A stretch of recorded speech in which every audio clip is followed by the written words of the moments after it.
Hey guys, I'm going to try to make this as quick as possible, but you know me, I'm a little long-winded. First of all, hey Meta family, how y'all doing today? A question was posed on that. First of all, I think that we're being censored again. I mean, I put out a, excuse me, got a swallow there. I put out a small little short, as they call them, under a minute video. Here, I'll go ahead and play it for you right here. Goes out to everyone that invested in MMTLP. My Meta fam. Oh. Hashtag release the blue sheets. Hashtag FINRA fraud. That's not very loud. Please pass this on to everyone you know. Take the time to look this up. FINRA is claiming this is a broker's problem now. No, this is a FINRA problem now. Especially since they're releasing false information, false lies, I mean, this is ridiculous.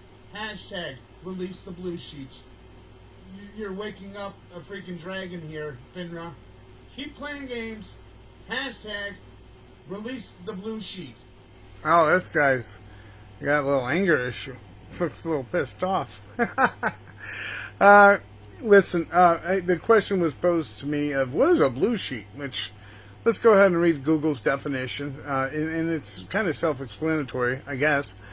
Blue sheets are a formal request for information sent out to you by the Security and Exchange Commission, the SEC. We all know what that is, or at least, you know, if you've listened to any of my videos or anyone else's video on MMTLP, you should know what FINRA is and what the SEC is. All right, and that is it's a request for information that comes out by the SEC to the market makers and the brokers and the dealers and the clearinghouses. So they're basically, the blue sheet is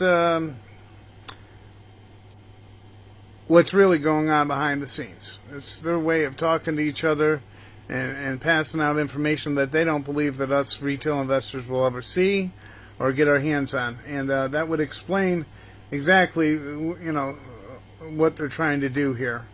The blue sheets would give us all the information that we would need. Now remember, FINRA is claiming now the problem isn't their problem.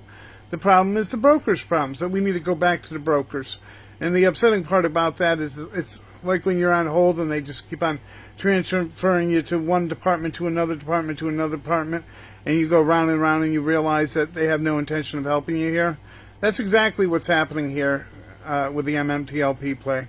They have us on hold and they keep transferring us to different departments, you know, and we're back to square one again, where they're saying no, it's the broker's problem, and the brokers were saying it's FINRA's problem, and it's the SEC's problem, and the SEC was saying well, it's FINRA's problem, and that it's SEC's problem, and everybody's blaming everyone else, but nobody's, you know, doing the right thing here. And there's plenty of people that can do the right thing here, and we know this, and they know this. You know, it's just one big kick the can down the road, and if you kick it down long enough, it won't matter to anyone.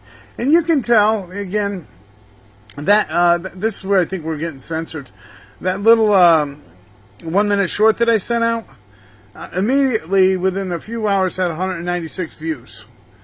When I woke up this morning around 7 a.m., and this is 12 hours after it was posted, it still had around 196 views. I think it went up by 20 views since I posted something on Twitter complaining about how, you know, why did everything freeze up? And the weird part about it is that Twitter showed like 50 people had looked at my video right around the time they saw 196 views on YouTube. And then this morning when I woke up, it still was around 196 views on YouTube, but yet it showed 135 views on Twitter. This is an impossibility. You know, you're not going to get, and can't get like another 80 views or 85 views off of Twitter without it connecting to your YouTube and then increasing that by 85 views.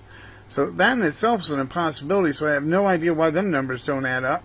You know, I'm not complaining about, you know, oh, we're not getting enough views, and then somebody's going to comment back, as they always do, well, it's just you're not really saying anything new. No, and it's not a matter of whether or not I'm saying anything new. It's a matter of the numbers should add up, whether it's a small little quantity of numbers you're looking at or a large number, you know. If you get 100 extra views off of one source that connects to another source, then that 100 views should show up on the other source. And why it isn't is beyond me. But everybody's numbers and views are going down. They're kicking the can down, and it's kind of working, let's face it. Every single MMTLP YouTuber and the Twitter groups have been getting smaller and smaller, and eventually, they might get their way and this whole thing goes away, and there's just a couple of us complaining, looking like a bunch of conspiracy theorists. But you need to make sure that doesn't happen that way. You need to like and subscribe to every MMTLP person that you can find. There's even a few people on TikTok. So I opened up a TikTok account. I usually get 80 to 100 people to check out those videos, which are the same videos that I'm putting on YouTube, but the smaller sized versions. Sometimes I just publish the whole 15-minute version, whatever it'll allow me to do. But we got to keep passing this message on, and we also have to help support each other. Help keep looking out for each other and raising each other up when we start going into despair, which is so easy to do. There's so many people out there that will push a negative message on us, and then what happens? We quit. We give up. We stop talking about it, and that's the worst thing that can happen here. The worst thing that can happen here is we stop talking about what's right is right and what's wrong is wrong. We have to keep passing the message on. All right, Meta family. Love you all. Thank you. Y'all have a good day.